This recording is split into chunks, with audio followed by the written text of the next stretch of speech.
from the idea of empathy, let alone the practice of it, that we don't sometimes even know what the word means.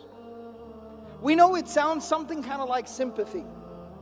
Sympathy is to understand where somebody else is coming from, to acknowledge somebody else's pain. Empathy is to feel their pain. To feel their pain. The Prophet ﷺ exhibited this beautiful, unbelievable quality of empathy. And I want to share very quick, rapid fire, so try to stay with me. I just want to share a couple of examples of this empathy in regards to different people. How he would practice his empathy with different people. It didn't matter who it was.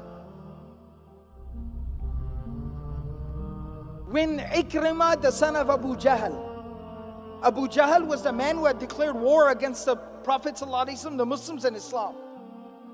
He had killed Muslims just for believing. He had tortured Muslims just for believing. And he was at the head of multiple plots to assassinate the Prophet ﷺ. He eventually led an army into the battlefield with the intent of killing the Prophet ﷺ and as many Muslims as possible. This man made it very clear what his position was in regards to the Prophet ﷺ and Islam. And eventually died with those same convictions.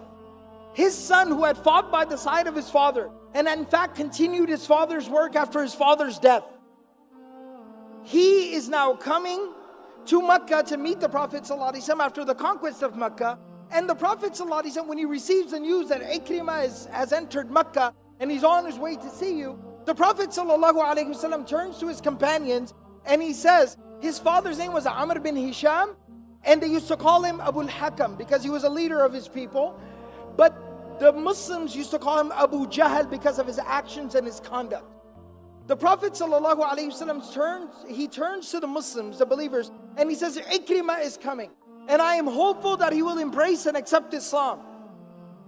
In his presence, none of you should refer to his father as Abu Jahl because it would hurt his feelings. Even if he becomes a Muslim and he recognizes that his father was wrong in his beliefs and his ideas and in what he did, it is still his father and it would hurt his feelings to hear people, his new brothers and sisters in faith, to refer to his father as the father of ignorance. So do not refer to him as Abu Jahl in the presence of his son Ikrimah. This is the graciousness of the Prophet ﷺ. This is his empathy. He was able to put himself into Ikrimah's shoes and understand how he would feel in that situation. One of the main conspirators against the Prophet ﷺ, the head of the Munafiqun, the hypocrites in Medina, Abdullah bin Ubay bin Sulul, when his son comes to the Prophet ﷺ saying that my father has died, and I know that he was completely opposed to you, and he said terrible, reprehensible things about you, but he was my dad and I worry about him. The Prophet ﷺ on the spot removes his shirt, takes off his own shirt, and he gives it to him and he says, wrap him in this, use this as his shroud and bury him in that. What would we do to have the shirt of the Prophet ﷺ? Can you imagine being buried in the clothing of the Prophet ﷺ? What an honor, what a blessing. And even though Allah subhanahu wa ta'ala made it clear, this would not forgive his sins and what he had done wrong. But the Prophet ﷺ at that time is thinking of the son and putting himself in the son's shoes. Imagine what he feels like losing his father. That's empathy. The Prophet of Allah sallallahu alaihi wasallam, very touching story. His grandson Hussein radiallahu ta'ala anhu, the son of Ali and Fatima radiallahu ta'ala anhuma. Hussein radiallahu ta'ala anhu, he was the younger of the two brothers, Hassan and Hussein radiallahu ta'ala anhuma. May Allah be pleased with both of them. The younger one, he used to stutter. He had a very severe stutter, to the point where he could not even complete a sentence. It would take him forever to finish a sentence. And what makes it even worse is, as a child, this is very, very traumatic and very detrimental to the development of a child. What makes it even more difficult is the fact that the older brother, Hassan radiallahu anhu, was very, very eloquent and well-spoken and a very gifted public speaker. So think about the pressure that put on the younger brother, stuttering so much. And so he used to stutter so much. And you know, when kids start to get a little bit older, they're 4 or 5 years old, they start to develop a little bit of courage, and they like to talk. One time, the Prophet ﷺ is sitting with quite a few companions, and his grandsons are sitting with him, and the younger one who stutters, he starts to chime in and say something. Because they love their grandfather, they're used to talking to him, he starts to say something. And the Prophet ﷺ used to afford each and every person so much respect that when somebody would speak, he would become quiet. He would not just turn towards them with his face, he would turn towards them with his chest, and he would look at them while they spoke. And so he starts to speak, and the Prophet ﷺ stops and turns towards him. And so everybody there also starts to listen, and the kid is stuttering so badly that it starts to become awkward.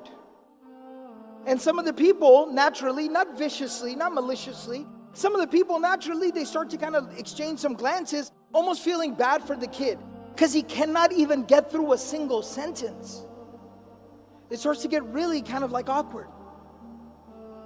And the Prophet ﷺ never once interrupts him. He does not finish his sentence for him. But the companions, they say, they looked at the face of the Prophet ﷺ on how is he reacting, and they said he had a big old smile on his face, and he was looking at Hussein radiallahu ta'ala anhu, smiling and listening to him quietly. He didn't care if it took 5 minutes for him to finish what he was saying, but he let him finish what he was saying.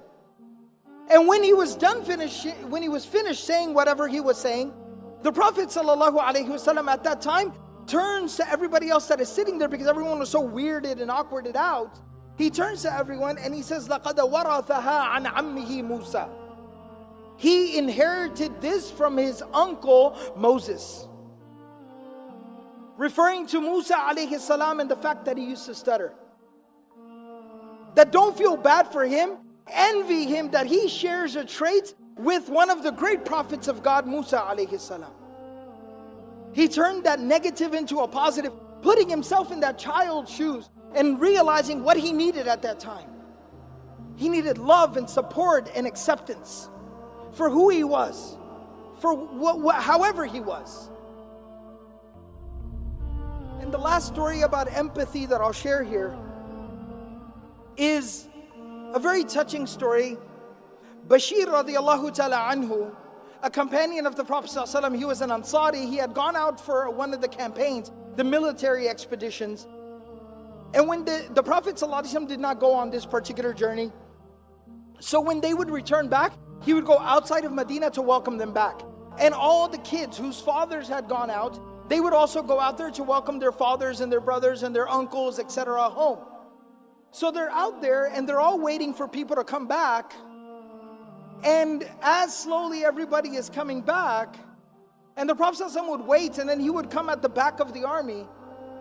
He would be at the end watching over everybody, the shepherd. And the son of Bashir radiallahu ta'ala anhu is standing there, climbed up on a rock looking for his dad. And he sees people keep on coming. He keeps asking, have you seen my dad? Have you seen my dad? And he doesn't see his father. Finally, when he sees the Prophet ﷺ riding in the back, he realizes, that means my father did not return. And he starts to cry. This child starts to cry because he realizes my dad isn't coming back home. He died. And the Prophet ﷺ stops. He's riding his animal. He stops and he picks him up and he hugs him and he continues to hold him until he stops crying. He calms down. And then he says to him, he says, أَمَا تَرْضَى أَنْ أَكُونَ أَنَا أَبَاكَ وَعَائِشَ أُمَّكَ. Don't cry, don't worry. If you need a father, I will be your father from today, and Aisha will be your mother from today. To embrace somebody else's child as your own. Empathy.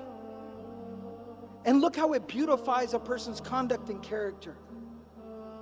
How it beautifies a person. This quality is central to the prophetic character.